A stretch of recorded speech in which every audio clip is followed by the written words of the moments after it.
AI is so incredible. This technology is going to change the world. What I don't understand is why everyone is picking low-hanging fruit and solving small problems. We saw a bunch of AI companies in software or normal SaaS-based businesses. Why is no one using AI to cure cancer? We are trying to disrupt a process that is 150 years old with some of the biggest companies today in materials. We want to reinvent the way we do the scientific process. We don't struggle with driving 1%, 2%, or 5% improvements in a current system. What is incredibly challenging is novel discovery. The most important areas are the most challenging.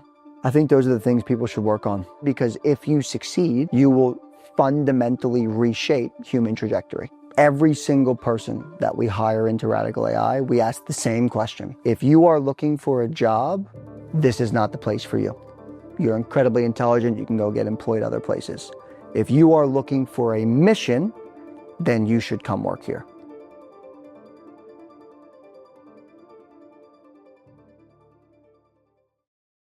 My name is Joseph Krause. I'm the co-founder and CEO of Radical AI. At Radical AI, we are building artificial general intelligence for scientific discovery, starting in material science. The material discovery process is challenging today. Processes in materials just take an incredibly long time, typically 10 plus years. Our AI agents will index millions of scientific publications and learn what a field has done already. And so this process can happen at an incredible speed in the comparison to a human scientist, about 370 times the speed we operate as a human scientist today. I just always was taught and really wanted to be like my dad in pursuing something that I knew I was the best in the world at and that I truly love to do. My father, he always instilled that, not just about being happy about what you're doing, but much more engaged in what you're doing. Find the thing that you can be better at anyone else in the world in. Where can I make an impact? That for me has always been this guiding light into what I want to do and how I want to do it. And so when I was an undergraduate, I actually bumped into someone who was serving part-time in the National Guard. I really wanted to go to a military academy in the United States. They're incredibly prestigious. You have the opportunity to serve the country. So I thought that this would be for me. And the U.S. National Guard is a reserve component, both of the Army and the Air Force. You pretty much go to drill 1 weekend a month, and then you do 2 weeks in the summer of training to actually make sure you're up to code with your military training and if you ever get deployed downrange. I was like, well, this is amazing. I can continue to study, but I can also serve in the military in my free time is the way I looked at it. So I enlisted in the military my junior year of college. Basic training is an amazing experience, right? Because you're with a bunch of people you've never met in your life, meeting people from so many different walks of life. I met people from New York, Pennsylvania, Georgia, Maine, and the East Coast, through to the Midwestern or Western states, all the way through to California, coming from San Diego or Silicon Valley. And everyone was there for the same mission. They were there for the same goal of building a stronger military to protect and defend the freedoms that America likes to propagate throughout the world. That was not only inspirational, but was the first time I was forced to remove myself from the equation and put the mission of the team, which was the battery that I was serving in, before yourself. And that was an incredibly insightful lesson. And so went away to basic training and then came back and finished my senior year and then went away to training again before starting graduate school at Rice. So for Rice, there were one specific reasons. I had went to this undergraduate research symposium, which I presented my work on, and I won that symposium. And in winning the symposium, the best presentation, I got to sit with a bunch of both graduate students and professors inside the program and ask them about their research and what they were working on. And there was a concurrent theme through that. They were all working on problems that could have a big impact. Actual things that they were trying to transition at one point or another. I interviewed at a lot of graduate programs when I was thinking about where to go to school, and none had felt as strong as I did when I met the faculty and students at Rice, and this kind of focus on the future and what they were trying to build. So I was doing them concurrently in graduate school and in the military at the same time, but I didn't know what I wanted to do after graduate school. I didn't know if I wanted to be a professional scientist. I had thought about fields like law, patent law. So in graduate school, I did this deep dive in understanding where could I make an impact. While I was serving in the National Guard, I was also not together a scientist at the Army Research Lab. It is this corporate research lab that the U.S. Army has a bunch of scientists working in to try to push novel research up to higher technology readiness levels or make that science more approachable for the Army. We used to have these commanders who would come through and tour the facility. We would have to tell them why the work we were doing was relevant to the Army. And their relevance was not the same relevance to us. They were thinking about future conflict, about how to bolster the force or make it stronger. We were thinking around electrons and hydrogen atoms and thinking about making new novel 2D materials for different technologies. And so there was this disconnect between leadership at the Army and the scientific perspective that we were driving. And there was this day where I had to actually explain why what we were doing in the lab could eventually impact future of warfare or future technology that the Army would want to use. And that's when I realized that that is exactly what I wanted to do. I wanted to transition from this fundamental area of research, driving our understanding of science, to actually commercialize science, science that could actually go into products and make a difference. And that was where things started to come together, that the only way to really do this is to actually push technology in a novel way, in which case startups are the best, in my opinion, the best place to do that today. Okay, I know one day I want to build a company, but I have no idea how to build it. And so I said, let me find entrepreneurs and investors who have built a company in the past and now are investing in the companies of the future. And so I looked up a bunch of venture capitalists, entrepreneurs, and really wanted to be in New York. Actually, I tailored my search to New York, and I bumped into Kevin Ryan. Kevin Ryan is a prolific entrepreneur in New York City. He built and ran DoubleClick before taking that company public, and then he came out of that and started AliCorp, which is both an incubation studio as well as an early stage investment firm. And when I talked to Kevin, I had told him, if you're not investing in materials, you're not going to invest in the future. And he said, that's a big bet. Why don't you come prove that out? And so I took a leave of absence. I moved to New York a week later, and I had a 6-month internship to see if this was the field for me, if this was the career for me.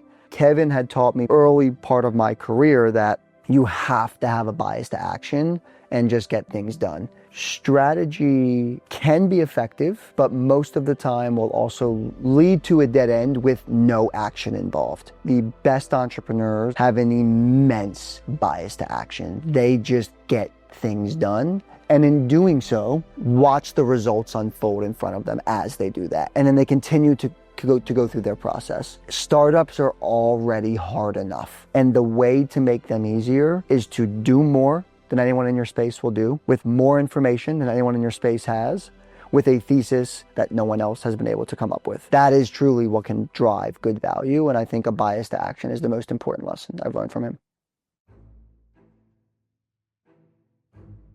One of my other co-founders and I were both investors at AliCorp, and Jorge was looking into AI technology, as every good investor was, but really at a fundamental level. He was reading the publications coming out on novel architectures and novel approaches to machine learning, and really what the impact of the technology was. And he came over to me one day, we sat next to each other in the office, and said, AI is so incredible. I am actually convinced this technology is going to change the world. What I don't understand is why everyone is picking low-hanging fruit and solving small problems. Why is no one using AI to cure cancer? Was the question he asked me. And I said, well, I don't know about curing cancer, but that's a really good opportunity. And so we spent the next month and a half reading hundreds of research papers on all the different fields that we think AI could be put into.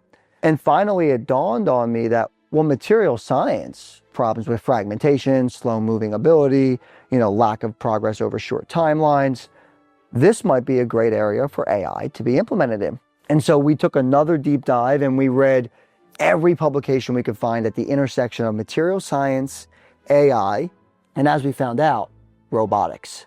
And that led us to our third co-founder, Herd Cedar, who had built an autonomous scientific lab at Lawrence Berkeley National Lab. And together with him, us three really saw and came up with this vision for where science is going to go, where AI and autonomy are going to build a new paradigm of scientific discovery, driving us from a human-driven to an AI and autonomy-driven process. And we were all aligned that whether we started Radical AI or not, this is the way science was going to go, and it had to be us who were going to build this company.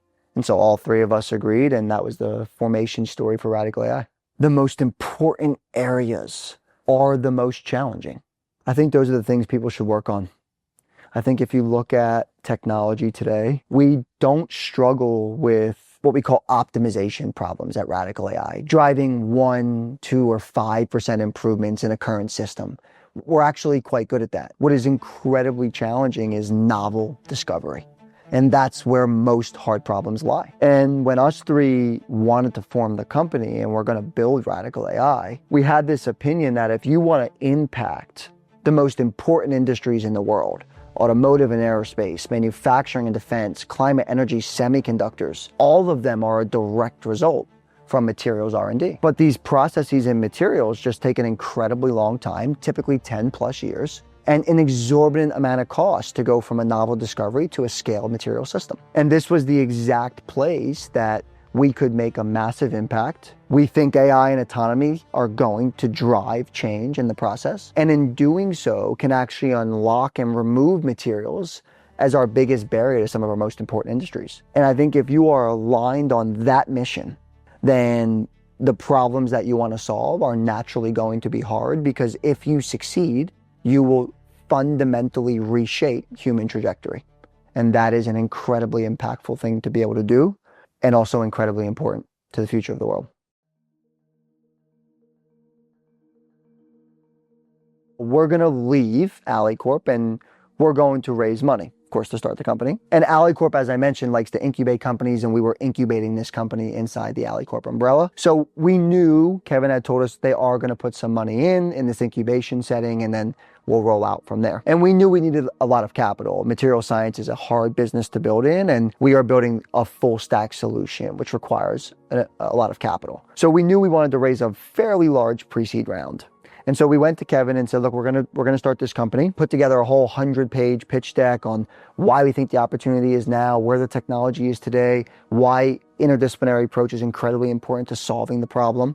The reason AI is so impactful in this space is its ability to index information. The best example that we always like to give is AlphaGo. It was this AI that was built by the Google team, and it played with the best player in the world a game of Go. And the best part of the story is this infamous move it makes, where everyone watching thinks the AI makes a mistake, and in reality, it has indexed so many games of Go, it made a move the human brain has never thought of before. And when we take that to science, all of our limitations in science come from the human brain. How many papers can we read? How many things can we simulate? How many experiments can we run? And then how do we tie all those together to make a new hypothesis on what we want to build?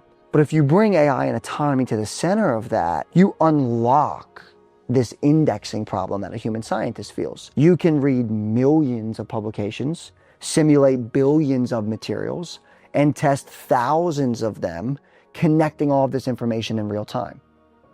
And so if you can do that, the world that we think we can really build is one that is what we call inversely designed, where we are no longer making materials and then looking for a solution to solve. We are actually taking our hardest problems and inversely designing material from that. And human scientists can't do that today, or if they can do so in only very, very long time frames, whereas AI and autonomy can do that incredibly fast and incredibly efficient. What we actually think AI can do is not replace that scientist, but rather give them the tools and the capabilities to index across a multitude of different experimental processes. So they are spending their time thinking around what next material to build or what next problem to solve, and not on going through the monotonous process of fundamental research. That is really where we see the impact on AI for science and how we are building the future of the scientific process. And to Kevin's credit, he said, you're not going to raise money anywhere else.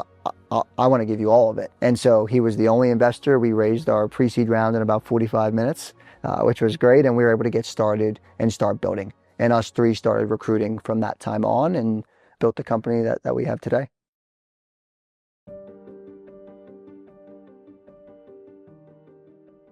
We are incredibly passionate about the culture that we built at the company. Every single person that we hire into Radical AI, we ask the same question. If you are looking for a job, this is not the place for you.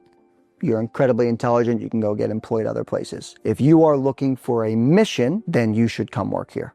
Every person that comes to Radical AI deeply, deeply believes in the mission that we are going after. And the way that we keep that alignment is through culture. We are never afraid to fail. We actually know failure is a part of the discovery and learning process. And so we will push aggressively, relentlessly to drive technology, to rethink from first principles, and to build a connected system that can truly discover novel materials. So we adopted a rule very on in the company. I believe SpaceX started it called the 51% rule, where when you are at 51% confidence on a decision, you just make that decision. And the reason why is you will actually cause more time and less efficacy across the company by debating on decisions that you could otherwise quickly decide on and see what the result of that decision is going to be. When it comes to 51%, two different things that we think about. First, how big is the decision? And second, what are the risks if the decision is wrong? And those two together allow us to actually identify when we are at 51% or not. Of course, we do a bunch of research and have a bunch of conversations and debate around getting to that confidence interval of 51%. But when it is a decision in day to day, for example, it's not year defining or really decade defining in what we're trying to go after, well, then we can have confidence to make it quickly. And when we think about what the other side of that decision is, what is the worst case scenario that happens? That usually alerts you to you are already at 51% or you are nowhere near 51%. And that is a great checkpoint that we ask ourselves and everyone in the company and constantly pushing towards getting at quick decision making, but effective decision making as well. 51% is not about just making decisions fast for fast sake. 51% is making decisions that you are already going to make, just making them earlier. And then dealing with the effect of not always being 100% correct, because no matter if you think about a decision for 2 weeks or 2 years, there's still a likelihood that you're not going to be correct. And because we operate the company that way, failure is inherent.